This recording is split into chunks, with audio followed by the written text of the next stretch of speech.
Your plants will never grow properly if you keep doing this, and no one tells you until it's too late. I learned the hard way with my Monstera Peru, or what's left of him anyway. He lived in my southwest facing conservatory, which sounds ideal, right? My other Monsteras absolutely love it in there, so I thought this one would too. Plus, the variegation was fading fast, and I thought, maybe he needs more light. But no, this one sizzled. The leaves started crisping up like a sun-dried tomato. I also had him on a moss pole because I wanted him to climb and look all fancy, but of course moss poles dry out super fast in full sun. So the poor little fella had dry roots and burnt leaves. Double trouble. So what did I do? I channeled my inner Dexter and chopped him up. Took the whole thing apart, snipped him into cuttings, and now I've got a bunch of them rooting in water. There is a silver lining to all of this though. I've accidentally propagated about 10 new plants, so success, right? Sometimes starting over is the best option, especially when the original plan is just slowly cooking your plant alive. Next up, it looks like my Monstera Adensonia is in trouble. This guy's been climbing up this trellis for the last couple of years, and from a distance he looks fine. Loads of healthy growth up top, very proud of himself, and the aerial roots have attached nicely to the trellis. More on why that's a problem in a sec. Now if you look underneath, bald as a coot. The lower leaves have all dropped off. They turn yellow one by one and dropped off the cliff. It's just vine and air down there now. This one's hanging on for dear life. So what am I doing wrong? Well, I checked for pests and nothing reared its ugly head. The light's decent, it's not burning his face off, but it's bright enough for him to gently tan. And then I remembered, he's still in the same pot I planted him in 2 years ago. Never repotted, never upgraded. He's probably root bound to oblivion. But back to the problem of him attaching to the trellis I mentioned earlier. How do I change his nappy? The trellis is so big and the whole thing is glued in place that I'd need a full surgical team to get him out of there in one piece. So I'm leaving him. We carry on until the inevitable. That said, I've got a couple of cuttings and they've rooted beautifully, so I've got a backup plan in place for when he finally gives up. He's always been a bit of a diva, this one, but I keep him around, mostly out of guilt. This little guy lives in my kitchen and he's currently rocking what I'd call the leathery handbag look. The leaves have gone all limp and wrinkled, which is a classic sign I forgot to water him. So what did he do? He panicked. Threw out a bunch of flowers all at once in full survival mode. Total last ditch effort, like, don't abandon me, look how pretty I am. Bit manipulative if you ask me. He's always been tricky. Orchids need a different watering style to other plants, what with them being epiphytes and all that. So he ends up being forgotten. So it's not my fault, it's the plant. Definitely not me. Now I keep a little puddle at the bottom of the pot, just enough to stop the bark and roots from turning into sandpaper, but not enough to drown him. And he's holding on, just about. Would I call him happy? Well, no, but he's dramatic and sometimes that's enough. Before I show you the mess that is my Caliphata, let me point you in a direction on my plant troubleshooting handbook. It's got all the common problems you might face with your plants and how to deal with them in a handy digital handbook, and it's completely free. Check out all the details in the description. So, this is said Caliphata. He lives by the front door, and I don't think I've seen a plant look this dishevelled since I left a peace lily in a suitcase for a week. He's absolutely wrecked. The leaves are curled, torn, limp, just a full-on mess. Looks like he's been dragged through a hedge backwards and then rolled in disappointment for good measure. At first I thought maybe it was a watering thing. I mean, Caliphatas are known for throwing a tantrum if the humidity is not just so. But then I looked closer and spotted it. Fine webbing. That's when my heart sank. Spider mites, the tiniest terrors in the plant world. If you've never had them, congrats, you're living the dream. If you have, you know the chaos they bring. I've already sprayed him down outside, given him a full shower and a stern talking to. But that won't be enough. This calls for the big guns. Pesticide. It's always the same. When a plant suddenly nosedives for no clear reason, check for bugs first. We're fighting back. Whether he recovers or not, I'm making sure those mites regret ever setting foot on him. This is my Philodendron Pink Princess. I've had her well over a year now, and honestly, she's done absolutely nothing.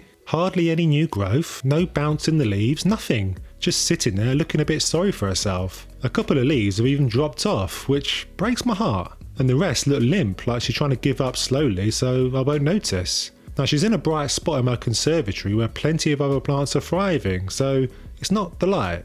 What's the issue then? Well, the roots, or lack of them. I imported this lass from Asia, which is a bit of a gamble.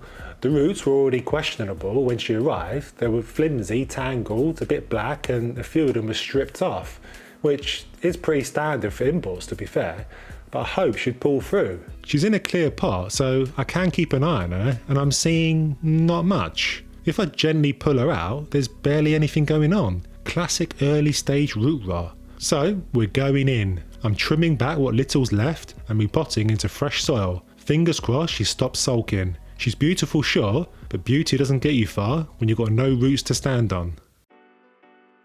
This cheeky chappie is my Monstera, a Monstera that spends his days living in perlite right by this southwest facing window in my living room. And if you've ever given a Monstera good light, you know what happens. Those roots go absolutely feral. He's been growing fine, but lately the leaves have started turning yellow. Not dry or crispy, just classic yellow, which usually means one thing: root bound. I haven't checked yet, mostly because I'm a bit scared, so let's do it together, shall we? Oh my word. Yep, that's root bound. Root spaghetti. Full on tangle. He's turned the pot into a mould of himself. The problem we have is that he's already in a pretty big pot, so what now? Well, I think it's time for some root surgery. I'll prune back a good chunk of those roots to give him room to breathe, then repot him into the biggest container I can physically carry without giving myself a hernia. And of course, I now need to find a decorative outer pot the size of a small paddling pool just to put him in, all because he got too excited in the sunshine. This is my Aloe Vera. He lives in the living room and gets plenty of bright light.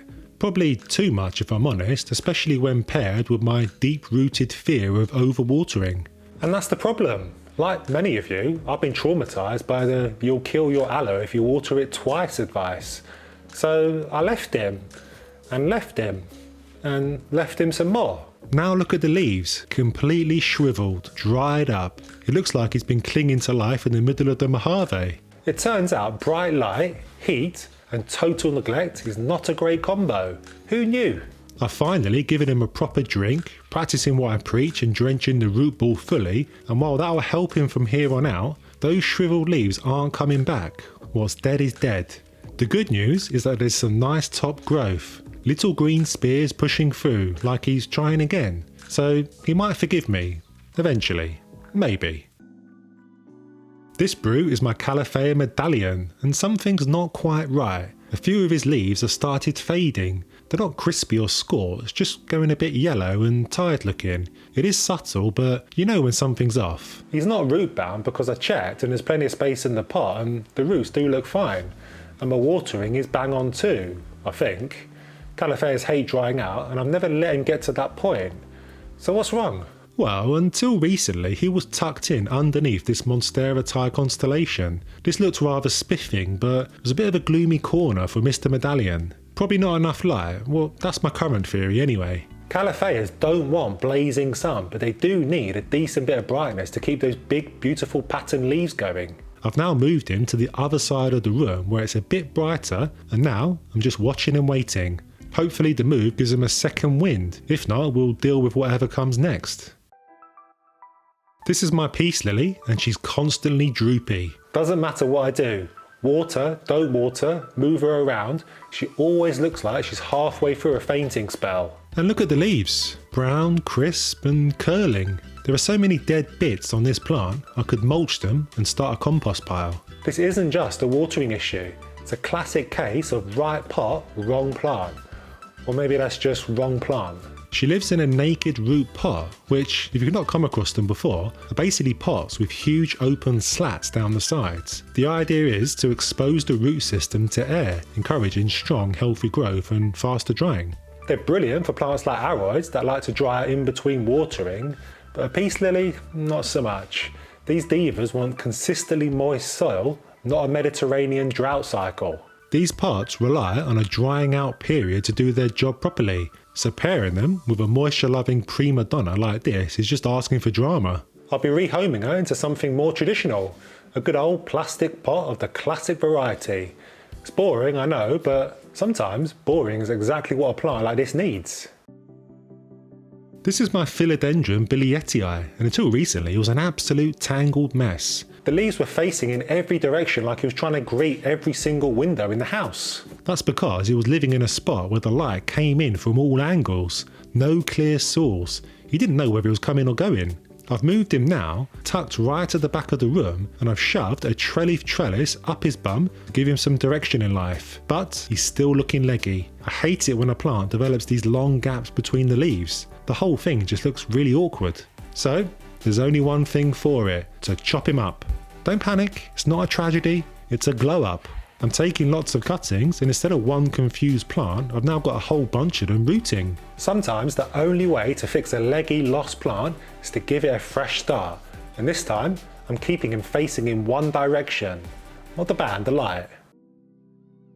You don't see this one on my channel much. This is my lipstick plant, and he lives in my office hanging from the ceiling like a decorative afterthought. He's not doing terribly, but he's also not flowering much, and I know exactly why. For starters, he's right up near the ceiling where the light's fine but not great. Definitely not bright enough for the plant that wants to show off. He's surviving but just not putting on a show. And then there's the watering. Because he's so high up, it's a pain getting him down, which means I don't do it as often as I should, and he dries out more than he should, and then sulks about it. So time for a bit of a reset. I'm going to put him in this pot so that he doesn't leak all over the floor when I add water, and this means I don't have to get him down every single time. And I'm going to use this macrame hanger, which is much more stylish and hangs lower, so should help with the light situation. If your plants aren't growing, there's always a reason. They don't just stay still because they feel like it. Something's off, and if you catch it early, you can usually turn things around. Sometimes it's small tweaks, but sometimes one big change can make all the difference. If you're ready to stop watching your plants cling to life and actually start seeing them thrive, watch this next. It's all about one simple thing that transformed how my plants grow. Click the link and I'll see you there.